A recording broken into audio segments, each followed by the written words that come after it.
Hello students, today I'm going to do the Star-Spangled Banner, historical fiction with you. I think you'll enjoy this story. It might remind you of the Scarlet Stocking Spy that we read in class back a while ago. It's written by Andy Winstead and illustrated by Bob Dacey and Deborah Bandolin. So, oh say can you see by the dawn's early light, what so proudly we hailed at the twilight's last gleaming. I think most of you know those words. Jed McTavish liked helping his older brother Nathan on their father's oyster boat. The boys had worked alone since their dad had joined the Maryland militia. Early every morning they sailed out from the Baltimore harbor, past Fort McHenry with its big flag flying above the fort. Most evenings the boys returned home with a large catch of oysters which they would sell quickly. America was at war with Britain, and many soldiers were hungry.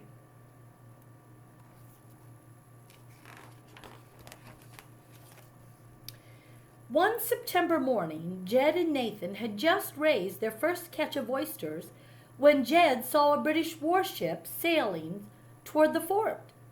He was frightened. The newspapers were full of reports about fishermen being seized by British sailors. Worse than that, the British had burned the United States Capitol in Washington. Were they now heading toward Baltimore? Nathan, look! British ships! Jed called out. Quick, run up the sail, yelled Nathan.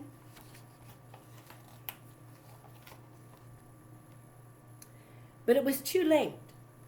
A British rowboat was headed for the boys. Halt, shouted one of the British sailors. In the name of the king, we are seizing your boat. He's no king of mine, Jed called back. You're a real Yankee Doodle, aren't you? The sailor said with a sneer.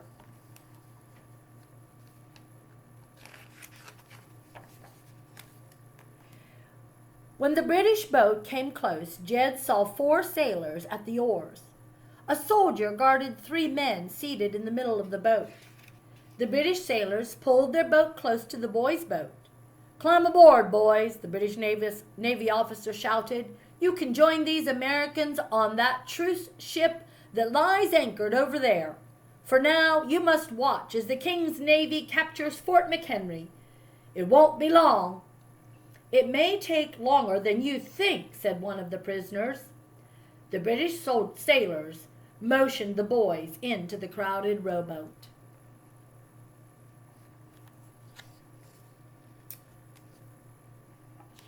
As Jed climbed into the boat, one of the prisoners smiled at Jed and said, Greetings, young man. What's your name? Jed, sir, and this is my brother Nathan. My name is Francis Scott Key, and these gentlemen are Dr. Beans and Colonel Skinner. Do you know what the British will do to us? Asked Jed. Don't be afraid, Mr. Key said. Colonel Skinner and I have been aboard the British flagship to secure the release of Dr. Beans. The Admiral freed him but will not allow us to return home until after the battle. Do the British intend to attack Baltimore? Asked Jed. Yes, replied Mr. Key. We must hope and pray that the flag over Fort McHenry still flies in the morning.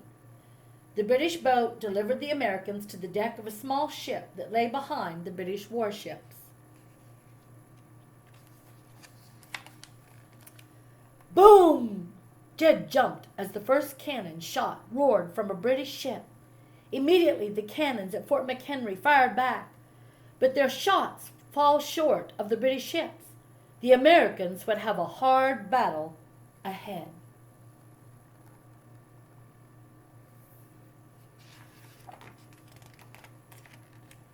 The British ships kept firing as the sun sank behind the fort. When the sky grew dark, the red glare of rockets swept through the night sky. The sound was so loud, Jed knew no one in Baltimore would sleep that night.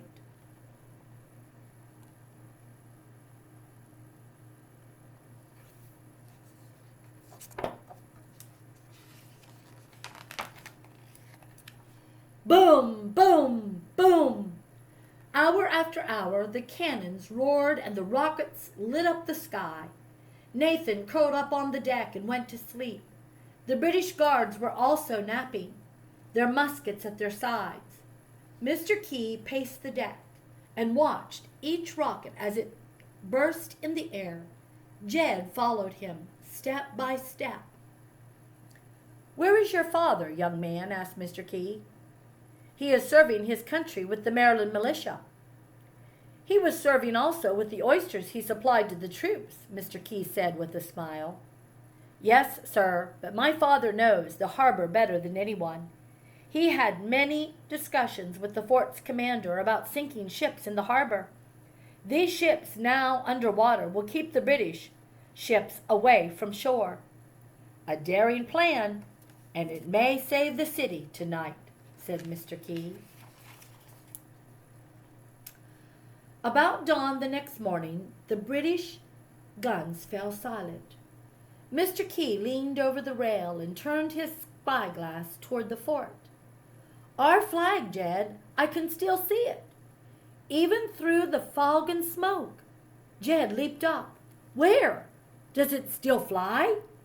Mr. Key handed Jed his spyglass and pointed toward the fort. Jed looked through the glass, and the gray, rainy day seemed to brighten just a little. "The stars and stripes still waves," he shouted. Then Jed turned to look at the British ships. They were heading out to sea, their guns empty and steel. The Americans still held Fort McHenry. Just then Dr. Beans woke up. Mr. Key pointed toward the American flag, and Dr. Beans let out a mighty hooray. This woke up Nathan and the British guards. They looked first at the fort and then at the ship sailing away. "You men are about to let us go free," Dr. Beans laughed, "or else you will spend some time in the Baltimore jail."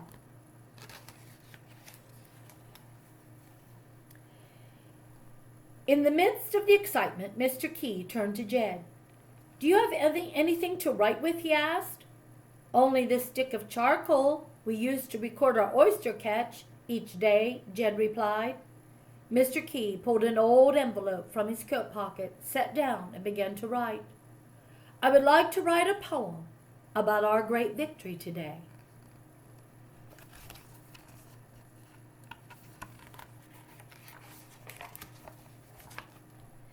It was noon before Jed and Nathan were back on board their boat and had unfurled its sails.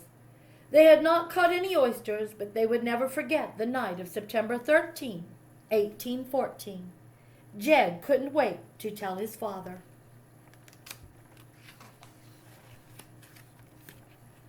A few days later, Jed and Nathan were unloading their day's catch of oysters. Jed picked up the front page of the Baltimore Patriot and started to wrap a dozen fresh oysters. He stopped when he saw a drawing of the American flag. Beside it, in large print, was a poem by a gentleman of Maryland. A big smile spread across Jed's face as he read the poem. He knew who had written those words about the perilous fight and the land of the free and the home of the brave. Quickly he folded the page, put it in his pocket, and picked up another sheet. If he ever saw Mr. Key again, he would wrap the most tender oysters of all to give to him and thank him for his poem. The Star-Spangled Banner. Oh, say, can you see by the dawn's early light what so proudly we hailed at the twilight's last gleaming, whose broad stripes and bright stars through the perilous fight o'er the ramparts we watched were so gallantly streaming, and the rocket's red glare, the bombs bursting in air, gave proof through the night that our flag was still there. Oh, say, does that star-spangled banner yet wave o'er the land of the free and the home of the brave? Hope you enjoyed that. Learned something.